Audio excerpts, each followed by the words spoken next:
Dis Maandag, dis 9 Februarie en Dirk aan hierdie kant. Vandag word my en Lydia se eerste kleinkind gebore. Vergun my asseblief die geleentheid om op hierdie manier iets vir die ouers en alle ander voornemende en nuwe ouers iets te sê. Liewe Heinrich en Monica, vandag staan ons met sagte hart en groot dankbaarheid stil by 'n wonder wat nie beplan, verdien of verklaar kan word nie. Met die koms van julle baba het God se genade weer sigbaar en hoorbaar geword. In die eerste asem, 'n klein handjie en 'n lewe wat pas begin het. Klein Ryan is 'n erfenis, 'n geskenk wat nie besit word nie, maar toevertrou word. Die Bybel herinner ons so mooi in Psalm 127, kinders is 'n wonderlike geskenk van die Here. Hulle kom direk uit die Here se hand. Kinders in 'n huis maak dit vol vreugde, dit maak ouer harte vol blydskap. Hoe gelukkig is elke pa en ma wie se huis die vrolikheid van kinderstemme ken.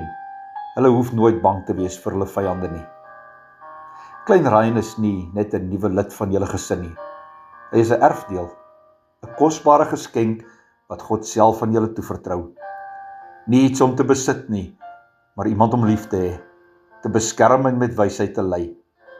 God plaas Klein Ryan in julle hande met groot vertroue en hy stap elke tree saam met julle. Soos 'n pyl in die hand van 'n krygsman is hierdie klein lewe nou nog sag en weerloos. Die vorming begin in die alledaagse oomblikke. Die nagte met min slaap, die sagte woorde, die geduld wanneer dit moeilik raak en die liefde wat oor en oor wys. Jy is veilig, jy is welkom, jy is geliefd. Julle voorbeeld, julle gebede en julle teenwoordigheid word deel van die rigting waarin hierdie pyl eendag sal vlieg. Ons weet ook dat hierdie gawe uitdagings bring. Daar sal dae wees van onsekerheid, moegheid en vrae waarop daar nie altyd antwoorde is nie. Mag julle juis dan onthou, hy behoort eers aan die Here. Julle dra nie alleen nie. God dra saam. Hy lei saam en gee genade vir elke nuwe dag. Net soos God ook by sy doop aan hom sal beloof. Mag julle huis 'n plek wees waar lag en rus saam woon, waar trane veilig is en waar God se naam natuurlik en met respek genoem word.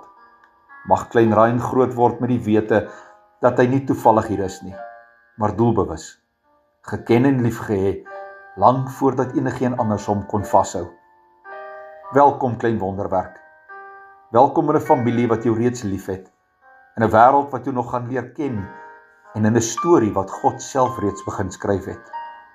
Heinrich en Monica, mag hierdie nuwe hoofstuk vir julle gevul wees met dankbaarheid, nederigheid en diepe vreugde.